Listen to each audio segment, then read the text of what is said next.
Post void residual volume या PVR. Ultrasound scan में अगर बचने वाला पेशाब, जिसे हम रेजिडुअल यूरिन कहते हैं, इसकी मात्रा ज्यादा है तो हमें क्या करना चाहिए।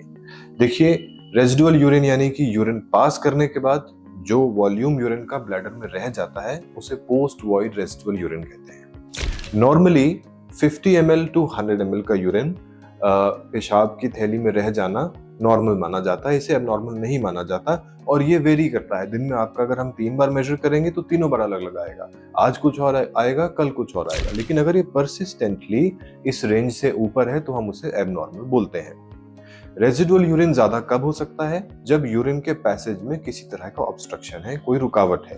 ये ऑब्स्ट्रक्शन दो तरह के हो सकते हैं। पहला मैकेनिकल, जैसे कि बीपीएच यानी प्रोस्टेट के बढ़ने से रुकावट हो गई। दूसरा स्ट्रिक्चर, पेशाब के रास्ते में पेशाब की नली में नैरोइंग हो गई है।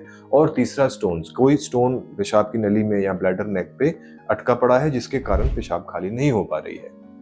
दूसरी तरह का ऑब्स्ट्रक्शन होता है फंक्शनल ऑब्स्ट्रक्शन, यानी कि पेशाब की थैली का पंप खराब है, वो पेशाब की थैली को एम्प्टी नहीं कर पा रही अच्छे से। इस कंडीशन को हम न्यूरोजेनिक ब्लैडर कहते हैं, यानी कि functional aspect of bladder emptying is abnormal, जैसे कि स्पाइन इंजरीज में देखा जाता है और बहुत तरह की न्यूरोलॉजिकल कंडीशंस में भी फंक्शनल एबनॉर्मेलिटी देखी जा सकती है। तो इन कारणों से रेजिडुअल वॉल्यूम बढ़ जाता है, ज्यादा हो सकता है। हर बढ़े हुए रेजिडुअल वॉल्यूम को ट्रीटमेंट की जरूरत नहीं होती। अगर ये नॉर्मल रेंज से थोड़ा बहुत ज्यादा है तो हमें ट्रीटमेंट की जरूरत कब पड़ेगी? अगर बढ़े हुए रेजिडुअल वॉल्यूम से किडनी तक स्वेलिंग पहुंच रही है, जिसे हम हाइड्रोनेफ्रोसिस कहते हैं, यानी कि रिफ्लक्स हो रहा है, बचा हुआ यूरिन वापस किडनी में जा रहा है। तो अगर हाइड्रोनेफ्रोसिस है तो हमें इसकी ट्रीटमेंट की जरूरत है। नंबर 2, अगर लार्ज अमाउंट ऑफ यूरिन बच रहा है और इसमें बार बार इन्फेक्शंस हो रहे हैं, यानी रिकरेंट यूटीआई हो रहा है, तो भी हमें इसको ट्रीट करने की जरूरत पड़ती है। नंबर 3, अगर डिस्कम्फर्ट हो रहा है, अगर पेशेंट को अनईजी लग रहा है, उसको बार बार ऐसी फीलिंग आती है कि मैं खाली नहीं कर पा रहा हूँ, बार बार यूरिन जाने की हाजत हो रही है, तो भी हमें इसे ट्रीटमेंट की जरूरत पड़ सकती है।